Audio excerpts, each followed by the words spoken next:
Welcome to the West Ham Voice. Thank you for joining me again this afternoon. I was going to do a show about the players that are coming into West Ham United from the 1st of July. But I'll do that maybe on Tuesday morning instead.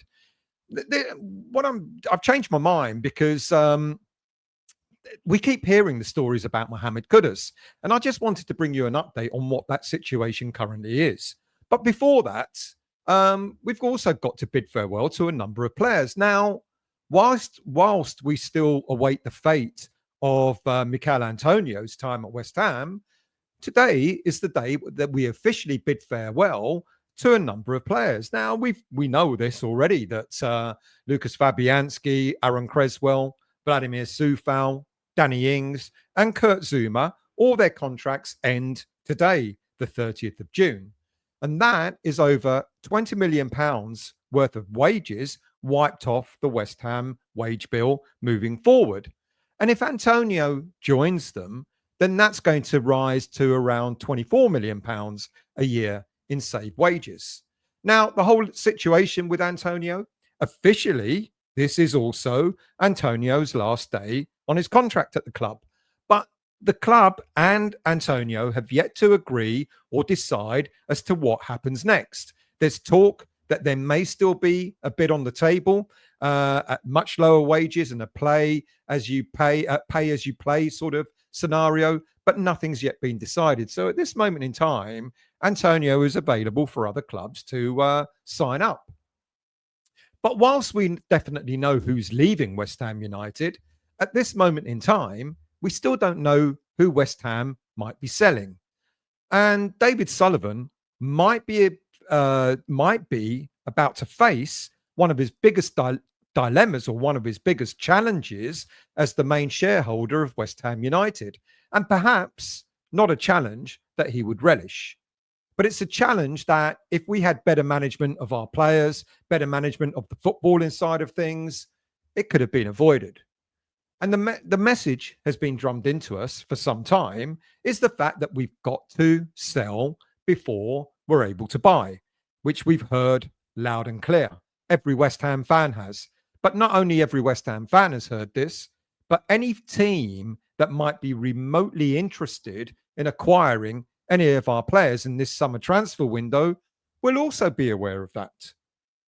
Then last week, out of the blue, we were told that the shareholders could invest anything up to £90 million of their own money over 3 years in order to overcome all these PSR challenges that the club is faced with.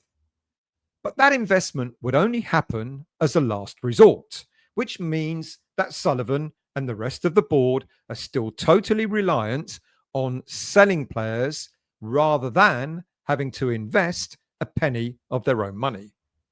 So far, there has not been one solid bid for any of the players who are supposedly due to be available for sale. Sure, we've heard interest in the likes of Alvarez, and he's done himself no harm with his progression with the Mexican team in the games that they're playing. He's been quite prominent for the side. So we've heard interest in Alvarez, Agurd, Souček, Cornet, Paqueta, if, of course, he's found not guilty from the FA charges. And, of course, our prized asset, Mohammed Kudus. All these players have been listed as available. All these players have been listed as clubs being interested in. Now, I do wonder, as a bit of an aside, I do actually wonder if it's really Mohammed Kudus that West Ham are looking to sell, or is it Lucas Paqueta? Because yes, we can get good money. We will get better money, granted, if we sold Kudus rather than Paqueta. But I just do wonder if that's what West Ham were really aiming for in this transfer window. Look, the way things have gone with Paqueta in the FA hearing, unfortunately, we still don't know whether he is going to be available to be sold. So at this moment in time, it is all focus on Kudus generating enough income for West Ham to be able to invest in new players. Look, with Paqueta gone, if he does get off on these FA charges, and if we do sell him, with Paqueta gone, Potter could actually play Kudus in a more central role rather than out wide on the left. Now, no matter how poor our season was last season, an attacking lineup of Bowen on the right, the returning Somerville on the left, and with Kudus as a 10 behind a striker is still mouthwatering, to say the least. Add two solid midfielders behind Kudus, and I know, we all know that we're trying to strengthen that part of the pitch, then we would still have a very, very good, strong lineup. But let's get back to the point. With the FA continuing to deliberate over Paqueta's future, it is Mohammed Kudus who's our prized asset. And the market for his services seem to be somewhat confusing because one minute we hear that several clubs are interested in buying him, and the next we're hearing that the number of clubs are falling away. Now, some reports are now suggesting that Tottenham Hotspur are actually in the driving seat to buy the player. Now, the various release clauses for Mohammed Kudus come into effect on Tuesday, the 1st of July, and will stay in place until the 10th of July. So I don't think there's going to be much business for Kudus probably in the next 10 days. The likelihood of any Premier League team or any team from around Europe matching these release clauses are very remote indeed. Let's remind ourselves. If a Premier League team is interested, it's £85 million. If a European team is interested, it's 80 million. And if a team from Saudi Arabia is interested, it's 125 million. Now, there is one team in Saudi who are apparently very interested in buying Kudus, and that's newly promoted Neom, whose current most expensive footballer is a person that we all know very well, and that is Saeed Benrahma. They did take Benrahma on loan from Lyon, but his loan spell has now been made permanent for a fee of around 12 million euros. Look, before signing him, Neom weren't really renowned for having players who were that expensive, a few million for various players here and there. However, the Saudi club have made it abundantly clear that money is no object, and they're willing to throw huge amounts of money at building a team to ensure that they stay in the Saudi Pro League. And Kudus is apparently on as part of their project.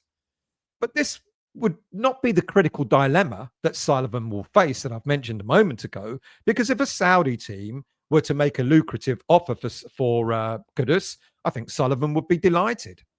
So Saudi interest aside, what we keep hearing is that Kudus wants to play Champions League football and would be far more interested in clubs that can offer that rather than the big wages available in Saudi. I guess only time will tell whether money or football talks. But let's say Kudus' aim really is Champions League football.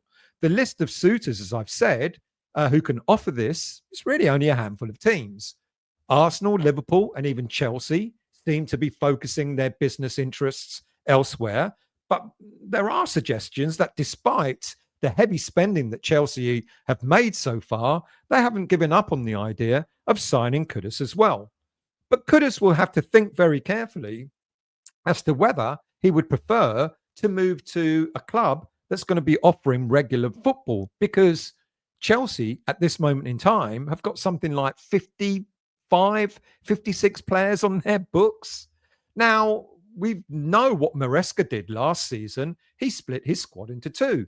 He split one part of the squad to play in the Premier League and the other part of the squad to play in what was the Europa Conference that they won. Would he do the same in the Champions League this coming season? If so, would Kudus be happy to play mainly in just one competition? And imagine, given that he really wants to play Champions League football, imagine if he was chosen to play in the Premier League and not chosen to play in the Champions League. Look, but if Chelsea don't come in for him, that kind of leaves Newcastle and Spurs still in the running. But we've been told there are other clubs may be interested as well. So we'll see what materializes over the coming days.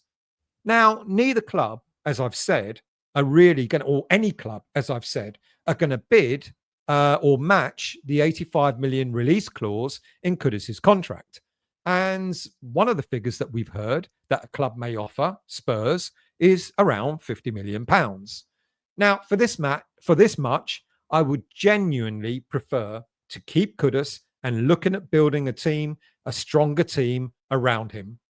But no matter who might finally make a bid for Kudus, unless, as I said, a club matches the release clause, we are unlikely to see movement for the player until after the 10th of July, when his release clause expires.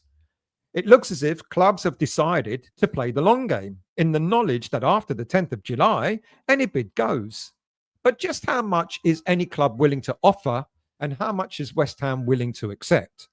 The longer no bid comes in to enable West Ham to generate sufficient funds for Graham Potter to bring in new players, the more likely these players can end up playing for clubs, for their football for other clubs around the Premier League and in Europe.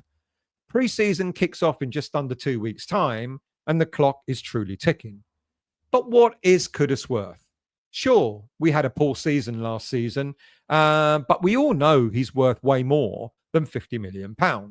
In reality, West Ham would love to see a bid that will total £70 million, which would include, bear me out, which will include certain add-ons. So, for example, winning a domestic trophy, winning a European trophy, winning the Premier League, etc., will elevate that to around 70 million. So I would imagine West Ham will probably accept a bid of 65 million plus around 5 million of add-ons.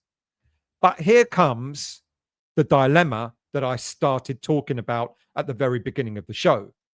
How long do we hold out for the right price? And would David Sullivan end up being forced to sell Mohammed Kudus to a club like Spurs? Sullivan is already a much despised, much maligned figure amongst the West Ham fans. And if he were to sell Kudus to Spurs for quite a low fee, and from that, if Spurs went on to get even more success next season, plus if it resulted in West Ham having as bad a season, if not a worse season than last season, then Sullivan would be on a hiding to nothing.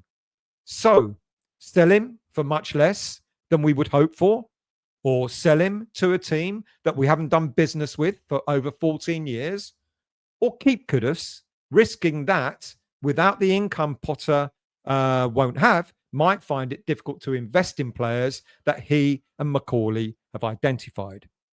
If I was Sullivan, to be honest with you, if I was David Sullivan, the last thing I would want to do is sell him on the cheap.